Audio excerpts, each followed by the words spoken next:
Hello and फ़खैर रागले to all of you. मैं हूँ फ़खर यूसुफ़ज़ई और आप देख रहे हैं डिबेट विद फ़खर। आज की डिबेट में बात करेंगे बड़ी सारी डेवलपमेंट्स चल रही हैं वैसे इंडिया से। Prime minister of India Narendra Modi साहब का एक इंटरव्यू अभी रिसेंटली हुआ है, कुछ दिन पहले। एक पॉडकास्ट बेसिकली हुआ है। वहाँ पे उन्होंने यूएस के साथ ताल्लुकात की बात की, चीन के साथ जो ताल्लुकात है उसकी बात की, एज़ वेल एज़ उन्होंने पाकिस्तान के हवाले से भी बात की। और मतलब क्या-क्या बातें हुई इस पे तो बात करेंगे, लेकिन अभी रायसीना जो डायलॉग चल रहे हैं इंडिया के अंदर, बड़ा एक इम्पोर्टेंट फोरम है। नरेंद्र मोदी साहब ने 2 दिन पहले उसको इनॉग्रेट किया। वहाँ पे भी उनसे इस हवाले से जर्नलिस्ट कम्युनिटी ने क्वेश्चन किया। और एक बात और है, पाकिस्तान ने रिस्पॉन्ड किया और उसके ऊपर फिर दोबारा फॉरेन ऑफिस ऑफ इंडिया ने रिस्पॉन्ड किया कि भाई कश्मीर को हमें दिया जाए, जो हमारे इलाके हैं जिसके ऊपर कब्जा है। ये क्या हो रहा है? और थोड़ा-सा न्यूज़ीलैंड के प्राइम मिनिस्टर की बात भी करेंगे, उनके दौरे की बात करेंगे, वो भी बहुत इम्पोर्टेंट है। और इस पे बात करने के लिए हमें जॉइन कर रहे हैं हमारे दोस्त, हमारे भाई, senior analyst from India doctor Abhishek Mishra साहब। डॉक्टर साहब, thank you very much for joining my show. Fakhar भाई, मैं इतने दिन से मिस कर रहा था कि कोई बोल ही नहीं रहा, हमारे दोस्त, हमारे भाई। तो हम बोलते हैं ना। अच्छा, तो डॉक्टर साहब, थैंक यू आपके टाइम का बहुत शुक्रिया। अच्छा डॉक्टर साहब, थोड़ा-सा बात करते हैं। एक इंटरव्यू हुआ, पॉडकास्ट हुआ, एक अंग्रेज़ पॉडकास्टर हैं, उनके साथ नरेंद्र मोदी साहब का। उन्होंने मुख्तलिफ बातें की, लेकिन जो बात उन्होंने चाइना के हवाले से की, बड़ी पॉज़िटिव बात थी। पाकिस्तान के हवाले से गो के उन्होंने बहुत सारी बातें की और उन्होंने कहा कि मैंने हाथ बढ़ाए, लेकिन उसके बाद फिर हमारे पीठ में चुरा गोंप आ गया। ये वो सारी चीज़ें उन्होंने की, 2015 का उन्होंने बताया। उन्होंने क्रिकेट की भी बात की, जो मैं और आप दोनों का बड़ा फ़ेवरेट एक स्पोर्ट्स है। सर, क्या मतलब अभी आपको चीज़ें नज़र आ रही है? पाकिस्तान ने कहा नहीं जी, ये इन्होंने गलत बात की, झूठ बोला। मतलब मैं आपको आई मीन टू से कि मैं वही बात कर रहा हूँ जो नरेंद्र मोदी साहब वर्सेस पाकिस्तान गवर्नमेंट ने की। ना आप कर रहे हैं, ना मैं कर रहा हूँ। क्या चीज़ें आपको लग रही है कि ऐसी सिचुएशन में हम कहाँ पे बढ़ रहे हैं, या बढ़ ही नहीं रहे, पीछे एक-दूसरे से हट रहे हैं, दूर हो रहे हमसे मतलब आपका भारत और पाकिस्तान है या सिर्फ हैं? Pakistan? Absolutely right, exactly government to government की मैं बात कर रहा हूँ। देखिए, government to government I don't think कि फकर भाई कोई अंडरस्टैंडिंग है। बहुत जिसे कह लिए बुनियादी डिफरेंस है चीज़ों को देखने के तरीके में। ये बहुत बड़ा एक समस्या है, एक मसला है, क्योंकि जिस तरीके से आप दुनिया को देखते हो या मतलब आपकी सरकार देखती है या जिस तरीके से हम देखते हैं, वो बहुत अपोज़िट है। या आप समझिए दुनिया भी उसको नहीं समझ पा रही है। तो government to government I won't think कि कोई अच्छे ताल्लुकात होंगे। और आपको भी पता है, व्हेन आप कहते हैं गवर्नमेंट टू गवर्नमेंट, हमारे यहाँ पे ये प्रश्न रहता है कि गवर्नमेंट कौन सी गवर्नमेंट है? गवर्नमेंट मतलब आप अथॉरिटी की बात कर रहे होते हो। तो कौन है पाकिस्तान की अथॉरिटी जिसके पास पूरा कंट्रोल है पाकिस्तान का? ये एक समस्या है जिससे हम जैसे देश तो सफर करते हैं। अमेरिका बहादुर एक दूसरी चीज है, क्योंकि उनका ट्रांजैक्शन अलग रहता है, उनका अंडरस्टैंडिंग अलग रहता है। वो अफोर्ड कर सकते हैं भाई किसी भी अथॉरिटी के साथ ट्रांजैक्शनल रिलेशनशिप बनाना, हम अफोर्ड नहीं कर सकते। क्योंकि हमारे यहाँ ये है कि भाई जो आर्मी है वो गवर्नमेंट का पॉलिसी को एग्जीक्यूट करने के लिए बस है। आर्मी पॉलिसी नहीं बना सकती हमारे यहाँ। वो they have to be under the civilian control and absolute control. Absolute मतलब कि जब 26/11 हुआ तो उसके बाद एयरफोर्स के ऑफिसर आए इंडिया में प्राइम मिनिस्टर साहब के बाद, मनमोहन सिंह साहब के पास, और उन्होंने बोला हम इसको अवेंज कर सकते हैं। उन्होंने कहा हमें नहीं करना है, बात खत्म हो, चले गए वापस, कुछ नहीं कहा ना। तो गवर्नमेंट के अगेंस्ट में कुछ हुआ, but that's kind of authority control, कि अगर कह दिया नहीं मतलब नहीं। आपके पास सारे इतने बड़े बड़े हवाई जहाज हैं, वायुसेना है, सब कुछ है, लेकिन जब तक रायसेना हिल से, जब तक दिल्ली से हाँ नहीं होगा, भारत के किसी भी हिस्से की एक भी मिलिट्री जो है वो अपने बैरक से बाहर पार नहीं लग सकती। This is the control we are talking about. आप इसके ऊपर केस भी पढ़ सकते हो, बड़ा इंटरेस्टिंग है, Nicaragua versus United states of America का केस है, जिसमें ये बात कहा गया कि कंट्रोल का मतलब क्या होता है। क्योंकि उसमें बड़ा, मैं एक 2 मिनट के लिए डाइग्रेस कर रहा हूँ, उसमें हुआ ये था कि अमेरिकन ने निकारागुआ के डिसिडेंट फोर्सेस को अपनी टेरिटरी में बुलवाया था। उनको वो पैसा भी देते थे, अम्यूनेशंस भी देते थे, ट्रेनिंग भी देते थे। निकारागुआ ने उनको जो है वो खींच लिया आईसीजे में, और उन्होंने कहा कि हमारे यहाँ जो डिस्ट्रक्शन होता है उसके लिए अमेरिकन रिस्पॉन्सिबल हैं। सो फिर क्वेश्चन यही आया कि क्या अमेरिकन निकारागुअन सिटीजन्स की डिस्ट्रक्टिव एक्टिविटी के लिए रिस्पॉन्सिबल हो सकते हैं, क्योंकि वो उनको ट्रेनिंग देते हैं। बड़ा इंटरेस्टिंग केस है। सो वो वहां से वो जो इफेक्टिव कंट्रोल का टेस्ट आता है, वो एक समझने वाला पॉइंट है। तो मैं वही कह रहा हूं कि कोई वो नहीं है, कोई अंडरस्टैंडिंग ही नहीं है, कोई एक दूसरे के साथ आप अगर बात करने जाएंगे, वो 2-3 मिनट से ज्यादा बात अच्छी नहीं होगी, क्योंकि वो प्लेजेंट्रीज तो एक्सचेंज कर लेंगे, वो कहेंगे हाँ भाई आप कैसे हैं, बहुत अच्छा, हम चाहते हैं आप आगे बढ़े। लेकिन जब मेन बात आएगा उस पर कोई जिसे कह लीजिए कोई भी सिमिलैरिटी नहीं है, कॉमनैलिटी नहीं है, इतनी भी अंडरस्टैंडिंग नहीं है कि नेगोशिएशन हो सके। There are rules of negotiation की जब नेगोशिएशन में जो दोनों चीज दो अपोजिट साइड है जो डिमांड कर रहे हैं, वो ऐसा हो कि मीट हो सके, तब जाकर के नेगोशिएशन भी पॉसिबल हो सकता है। मान लीजिए आप एक कार बेच रहे हैं और आपकी एक्सपेक्टेशन है कि $10,000 मिले, और मैं कह रहा हूं कि मैं $100 डालूंगा, तो जैसे ही मैं $100 बोलूंगा आप कहेंगे भाई तू तो निकल ही ले, ठीक है ना, because this is not something acceptable. So I think that is a problem. कोई अंडरस्टैंडिंग नहीं है। Pakistan needs to sit down और उनको देखना है कि वो इन मुद्दों पे दुनिया के साथ चलना चाहते हैं कि नहीं। पाकिस्तान सिर्फ दुनिया के साथ चल ले, पाकिस्तान MBS साहब के साथ चल ले, पाकिस्तान जो है वो जो है एक मॉडर्न आउटलुक लेके चल ले, वो अपने आप हमारा उनका रिश्ता सुधर जाएगा, क्योंकि पाकिस्तान का रिश्ता दुनिया से नहीं खराब है, पाकिस्तान का रिश्ता अपने आप से खराब है। जी। अच्छा डॉक्टर साहब, बात हम मतलब खैर नरेंद्र मोदी साहब की स्टेटमेंट की तो कर रहे हैं, लेकिन कुछ ऐसी चीजें हैं, अभी पाकिस्तान में नेशनल सिक्योरिटी की मीटिंग हुई, इससे पहले भी हम हमारे मिनिस्टर्स को सुनते रहे बलूचिस्तान के हवाले से। अच्छा जी, सब ने, राना सनाउल्लाह है, डिफेंस मिनिस्टर ख्वाजा आसिफ है जी, इंडिया का सपोर्ट है और इंडिया ये सारी चीजें करवा रहा है। बलूचिस्तान की जो इस वक्त की सिचुएशन, इवन खैबर पुख्तनख्वा का मुद्दा भी वो हिंदुस्तान पे डाल रहे हैं। सर इसके हवाले से क्या कहेंगे कि मतलब हम भी आप लोगों के ऊपर डाल रहे हैं, आप हमारे ऊपर डाल रहे हैं, तो मतलब कोई क्लैरिटी होगी, या मतलब वहां पे भी लोगों से कहा जाएगा कि पाकिस्तान ने कर दिया, हमें कहा जाएगा कि हिंदुस्तान ने कर दिया? देखिए, भारत करवा रहा है, कैसे करवा रहा है? क्या भारतीय सिटीजन इन्वॉल्व है? नहीं। अगर भारतीय सिटीजन नहीं इन्वॉल्व है, तो फिर क्वेश्चन ये पड़ता है कि कौन भारत का क्या कंट्रीब्यूशन है, भारत जी। कैसे आपके आप इसको वो करवा रहा है, ठीक है ना, मतलब कैसे डिस्टर्ब करवा रहा है।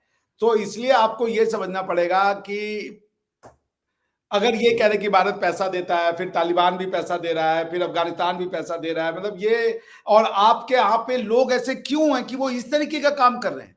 जैसे 26/11 में जब हम कहते हैं कि मुंबई अटैक पाकिस्तान ने करवाया, तो हम ये भी बताते हैं कि जो लोग आए थे वो भी पाकिस्तानी थे, उनकी ट्रेनिंग भी पाकिस्तान में हुई, हैंडलर पाकिस्तानी थे, उनका पैसा पाकिस्तानी था, सब हम प्रूव करते हैं। आप इसमें किसको ला रहे हो? ये बलूच डिसिडेंट है, आपका कहना है जी हम इनको बस भारत पैसे दे रहा है। ट्रेनिंग हमारे यहाँ कैंप है नहीं कोई, तो हमारे यहाँ ट्रेनिंग हो नहीं रही है, कोई रोड के सरहद के पार कोई आ नहीं रहा है, तो कहाँ ट्रेनिंग हो रही है? आप कह रहे हैं जी अफगानिस्तान में हो रही है। अगर अफगानिस्तान में उनके कैंप लगे हुए, अफगानिस्तान में ट्रेनिंग हो रही है, तो फिर आप तो अफगानिस्तान में तालिबान की गवर्नमेंट है, जिसके लिए आपने खुशियां मनाई थी कि भाई तालिबान तो आ गया, अब हमारी ही राज चलेगी। तो आप क्या, कोई कैसे सपोर्ट कर रहा है? सिर्फ ये कह देना कि सपोर्ट है, कोई ट्रेल होगा, कोई ट्रेस होगा। आप अब विश्व इसको बुरा ना मानिएगा फकर भाई, जी। मैं सुन रहा था आपके जो चीफ मिनिस्टर साहब थे वहां के और DGISPR की स्टेटमेंट में, वो 8 साल पुरानी डोभाल साहब की पब्लिक डोमेन में कोई एक स्पीच था, वो उसको प्ले आउट कर रहे हैं। भाई क्या है जी। ये? Does that behoove to a government? मतलब ये तो बड़ा प्रश्न आ जाएगा कि आप क्या दिखा रहे हो? You are in a serious business of governance.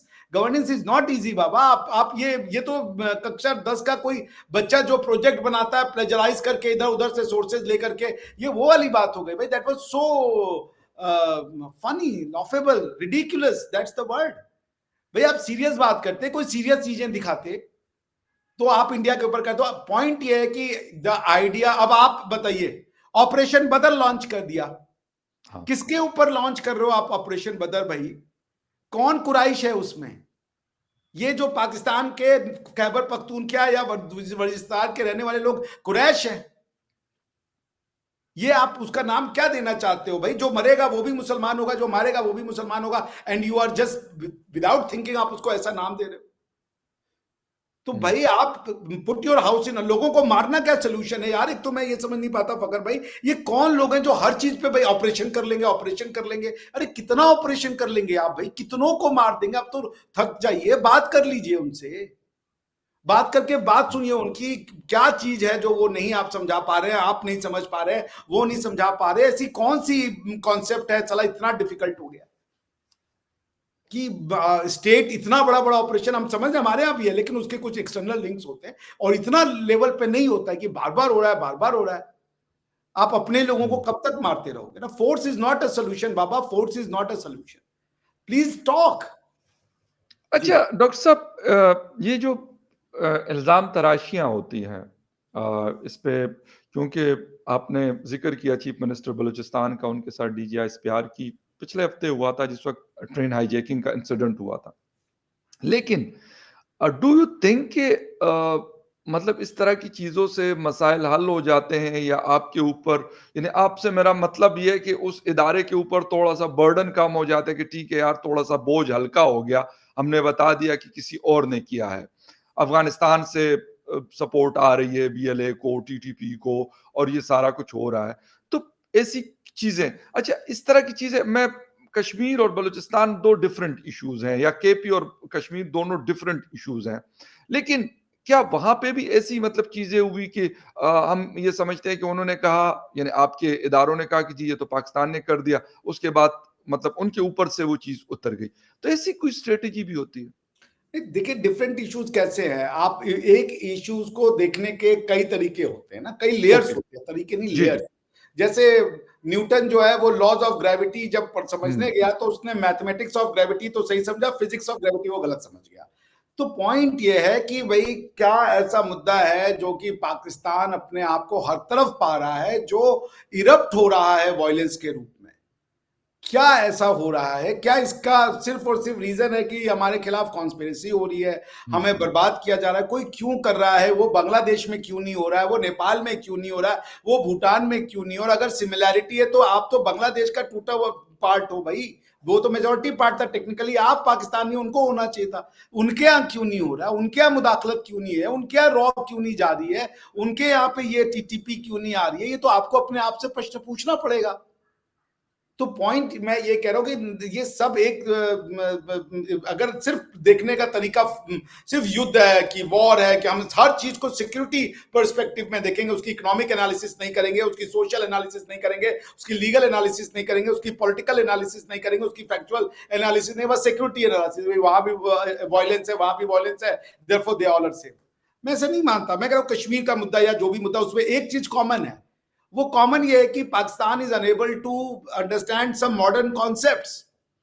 Pakistan is not learning the idea, जो इनके जो थ्योरीज को बनाने वाले लोग हैं, जो पॉलिसी मेकर्स हैं, उनको समझ ही नहीं आ रहा है कि आपको पीसफुल को एग्जिस्टेंस को बनाना पड़ेगा। पीसफुल को एग्जिस्टेंस में कुछ लेना पड़ता है, कुछ देना पड़ता है। मगर अगर आइडिया ये है कि हम पीसफुल को एग्जिस्टेंस नहीं जानते, माई वे और हाईवे और मेरी बात मनवाने का एक ही तरीका है कि जी हम तोप लेके चढ़ाएंगे, न्यूक्लियर बम मार देंगे, तो अब इस पर कोई क्या बात कर लेगा? सो मैं कह रहा हूं कि चाहे वो पाकिस्तान और कश्मीर का मामला हो, को एग्जिस्टेंस वाली मामला है ना, कि टू नेशन थ्योरी गलत प्रूव हो गई, अब आगे चलो, उससे जो है उसको संभालो और ऐसे रिश्ते कर लो कि बॉर्डर इमेटेरियल हो जाए। आज जो स्विस है वही जर्मन है, और वही फ्रेंच है, वही इटालियन है, नहीं मैटर करता है बॉर्डर्स में। वो ऐसा रिश्ता क्यों नहीं बनाना? तो वो पॉइंट ये है फकर भाई कि मुझे लगता है ऐसा कि जो एनालिटिकल एबिलिटी है उसका शून्य उपयोग हो रहा है। हर चीज को सुरक्षा या सिक्योरिटी के पर्सपेक्टिव से, मिलिट्री डॉक्ट्रिन के पर्सपेक्टिव से देखा जा रहा है। हर चीज को एक ही एंगल से देखा, उसकी इकोनॉमिक एनालिसिस नहीं हो रही है, उसकी फ्यूचर एनालिसिस नहीं हो रही है, उसकी कोई और एनालिसिस नहीं, बस ये भी लड़ाई है, ये खित्ते में हम एक बफर जोन है। अरे बफर जोन ये 1500 साल पहले से ये कंसेप्ट ऑफ एक्सटर्नल एग्रेशन शुरू हुआ है, खत्म हो गया, दुनिया ने आउटलॉ कर दिया भैया। पुतिन भी 3 साल लड़के कह रहे हैं हाँ ठीक है यार, ये करो, सीज फायर खत्म करो, निकालो हमें झंझट से। हाँ, ये बिल्कुल। बफर जोन एक कॉन्सेप्ट था, 500 साल पहले शुरू हुआ क्योंकि फोर्सेस आना शुरू हुई। अब कोई नहीं करता, अब सब अपनी अपनी टेरिटरी में खुश रहने को तैयार है, तो काहे का बफर जोन? अब पॉइंट है कि पीसफुल कोएग्जिस्टेंस, इंटरडिपेंडेंस, कल्चरल जी, अफिनिटी, ह्यूमैनिटी फर्स्ट, ये सब का जमाना है। अभी भी वही पुरानी डॉक्ट्रिन है जी, हम बफर जोन है, उधर से कौन आएगा उधर से? जब सऊदी और अरबों ने मना कर दिया है कि हमारे कोई टेरिटोरियल एम्बिशन नहीं है, लिखित में दे दिया उन्होंने, उसके बाद ईरान कहता है हमारे कोई टेरिटोरियल एम्बिशन नहीं है, किसी ईरान कभी भी एज एन एक्सपेडिटरी फोर्स नहीं रहा। तो पॉइंट है कि कौन आएगा अब उधर से? और जब दुनिया में कलेक्टिव सिक्योरिटी सिस्टम आ चुका है, सिक्योरिटी काउंसिल बन चुकी है, दुनिया किसी भी, अब आप अगर कोई अटैक करेंगे तो दुनिया उसका मुकाबला करेगी। तो कलेक्टिव सिक्योरिटी सिस्टम तो पहले नहीं था। यूएन सिक्योरिटी काउंसिल कितना भी डिफंक्ट हो, लेकिन जब भी ऐसे कोई मुद्दे हुए हैं, जब इराक कुवैत के ऊपर चढ़ बैठा था तो आया यूएनएससी ने, काम किया, रिजोल्यूशन पास किया। तो क्या रिलेवेंस रह जाता है कि हम एक बफर जोन है, उधर से कौन आएगा? कौन अरबी आज भी लुटेरे हैं, तुर्क आज भी लुटेरे हैं, क्या सेंट्रल एशियंस लड़ना चाहते हैं? सेंट्रल हुँ, एशियंस में मैं रह के आया हूं, उन्होंने कहा बिल्कुल। नहीं भाई, वो मॉडर्न हो चुके हैं, वो सिविलाइजेशन के दूसरे एस्पेक्ट पे जा चुके हैं। उनकी अब एजुकेशन मिनिस्टर को वो आर्बिट्रे, वो क्या नाम है, आर्टिफिशियल इंटेलिजेंस, डेटा लॉ, ये सब की बातें करते हैं वो लोग। कौन एक ये वो जमाने में आ रहा है कि हम बफर जोन है, हम आपको प्रोटेक्ट कर रहे हैं, प्रोटेक्ट कर रहे हैं? अरे भाई, आप ही अटैक कर रहे हो, आप ही प्रोटेक्ट कर रहे हो। तो मैं ये कहूंगा कि please please go through the idea of human rights. Just don't talk about human rights. Understand the idea of human rights, understand the constitutional governance, understand the culture and other aspect of the human existence. Problem solve हो जाएगी। वरना आप अपनी बात ही नहीं समझा पा रहे हो, ना अपने लोगों को, ना बाहर के लोगों को। तो ऐसा अच्छा कौन सी बात है जो आप नहीं समझा पा रहे हैं? जी, सॉरी। अच्छा डॉक्टर साहब, इसी दौरान एक चीज़ और भी आ रही है कि चीन और इंडिया के दरमियान कहता है, प्राइम मिनिस्टर कह रहे हैं आप लोगों के कि ये कोई कॉन्फ्लिक्ट नहीं है, कोई मसला नहीं है, ठीक है? वो चीज़ काफ़ी हाइलाइट हुई कि यार चीन के साथ हमारे ताल्लुकात काफ़ी तेज़ी के साथ बेहतर हो रहे हैं। सिर्फ़ वहाँ पे क्या ऐसा डिफ़रेंस है? मैं ये नहीं कहता चीन एक अलग कंट्री है, हिंदुस्तान एक अलग है, पाकिस्तान अलग है, इवन बांग्लादेश एक अलग है जो पाकिस्तान से अलग हुआ। हर किसी की अपनी एक पॉलिसी होगी, अच्छी गलत दोनों हो सकती है। तो वहाँ पे क्या ऐसी चीज़ें हैं कि जिसके साथ इंडिया चल रहा है और पाकिस्तान के साथ नहीं चल सकता, या वो कह रहे हैं कि नहीं यार, बहुत ज़्यादतियाँ हुई हैं, नुकसान हमें हुआ है बहुत ज़्यादा पाकिस्तान से, तो नहीं चला जा सकता? देखिए, चाइना और पाकिस्तान का कंपेयर नहीं किया जा सकता, हालांकि दो सिमिलरिटी है दोनों में कि we had wars with both the countries. बिल्कुल। आप उस वॉर को जिहाद कह के लड़े, वो उस वॉर को वॉर कह के या उसको कम्युनिज्म कह के लड़े, मगर वो वॉर हुआ। लेकिन जो जो डिसिमिलरिटी है कि उन्होंने कभी नॉन स्टेट एक्टर्स नहीं भेजे, वो आतंकवादी नहीं भेजते हैं, वो कोई ऐसा इंडिया में जो है कोई रिलीजियस उसको नहीं हवा देते हैं, या खुद भी अपने यहाँ पे हवा नहीं देते। वो एक बहुत डिसिप्लिन फोर्स को मेंटेन करते हैं, जो पाकिस्तान में नहीं है। पाकिस्तान, अगर मुझे लगता है आज आप लड़ रहे हो अपने ही वालों को, तो पॉइंट है कि देयर इज नो, उस पर मैं वापस नहीं जाना चाहता, वो कोई कॉमनैलिटी नहीं है। एक जो दूसरी चीज है, द चाइना वाज थिंकिंग कि डेमोक्रेसी के बिना ही इकोनॉमिक डेवलपमेंट किया जा सकता है। इंडिया ने उसको डिस्प्रूव कर दिया कि democracy and economic development can को एग्जिस्ट। आप लोगों को फ्रीडम देके, उनके हुँ, पॉलिटिकल या राजनीतिक अधिकार देकर के भी आप लोगों के लाइफ स्टाइल को अच्छा बना सकते हैं और अपनी कंट्री का स्टेटस बहुत ऊंचा कर सकते हैं। और इंडिया ने करके दिखा दिया। आज हम सबसे फास्टेस्ट ग्रोइंग इकोनॉमी है, 5 ट्रिलियन पे खड़े हैं ऑलमोस्ट। उसके बाद ये प्रोजेक्टेड है कि 10-15 साल में 10-15 ट्रिलियन डॉलर हो जाएंगे। तो पॉइंट ये कि वी आल्सो अचीव, और हमने अचीव किया फ्रीडम के साथ। हमने किसी को दबाया नहीं, किसी को मारा नहीं। भाई ठीक है, जो तुमको जहां डिसीडेंट फोर्सेज हुई वहां मिनिमम फोर्स जितना हो सकता था हमने वो अप्लाई किया। हमने आज तक अपने किसी भी इंटरनल डिस्टर्बेंस में आज तक वायुसेना का या दूसरे प्रकार के फोर्सेस का यूज नहीं किया। वो गन बैटल होता है, वो हैंड फाइट होती है, डुअल फाइट होती है, मगर कभी भी इस तरीके के हेवी इक्विपमेंट्स हमने यूज नहीं किए। तो China understands the value of economics. Hmm, China ने इंडिया के साथ लड़ाई की, मगर अपना इकोनॉमिक्स नहीं बर्बाद किया। चाइना एक अच्छा, जायंट है आज इकोनॉमिक्स में। आप उनके शहरों को जाके देखें, उन्होंने ऐसे ऐसे शहर बना दिए जो शायद 2070 में वो शहर भारत में आएंगे। इस तरीके का डेवलपमेंट उन्होंने करके दिखाया है। तो उन्होंने मतलब सारी अपनी आइडिया जो है वो एक चीज पे नहीं रखी, वो इकोनॉमिक्स को समझते ठीक, रहे। उन्होंने समझा कि इकोनॉमिक डेवलपमेंट राइट। एक बेहतरीन कॉज है, और वो दुनिया के साथ अपना इंटरेस्ट मिला के चले। आज भी वो कोई लड़ाई की बात नहीं कर रहे हैं, बल्कि कुछ बिल्कुल, दिन पहले चाइनीज प्रीमियर ने कहा था कि Indian elephant and Chinese dragon must dance together. या ये उनका एग्ज़ैक्टली। ऑप्शन था। तो हम भी कह रहे हैं we are ready, why to fight भैया, क्यों लड़ना है? हम लोग एक साथ है, नेबर है, and yes we should if possible work together. और हम करेंगे भी। चाइना के साथ फाइन। हमारे संबंध बहुत अच्छे होंगे, आज नहीं तो कल। It's a matter of time. Absolutely right, और बिल्कुल सही है कि ये चीज़ें हमें भी देखना चाहिए इसको, कि क्या फ़र्क ऐसा है कि जंगें दोनों कंट्रीज़ के साथ हुई हैं, लेकिन एक के साथ इंडिया कह रहा है कि हमारा कोई कॉन्फ्लिक्ट नहीं है, बट दूसरे के साथ कह रहा है कि नहीं यार, आपने हमारे पीठ में छुरा घोंपा है और ये वहाँ के प्राइम मिनिस्टर का स्टेटमेंट है। तो ख़ैर एनीवे बहुत सारी बातें हैं। कश्मीर भी बीच में अब आ रहा है और बहुत सारी चीज़ें डेवलपमेंट हो रही है, लेकिन उसके ऊपर किसी और शो में बात करेंगे। डॉक्टर साहब थैंक यू वेरी मच, आपके टाइम का बहुत शुक्रिया। And viewers thank you very much for watching debate with Fakhar Yusuf ji. किसी और डिबेट में फिर मिलेंगे, तब तक के लिए टेक केयर एंड बाय। मनाना। थैंक यू सर, बहुत शुक्रिया। Thank you, thank you.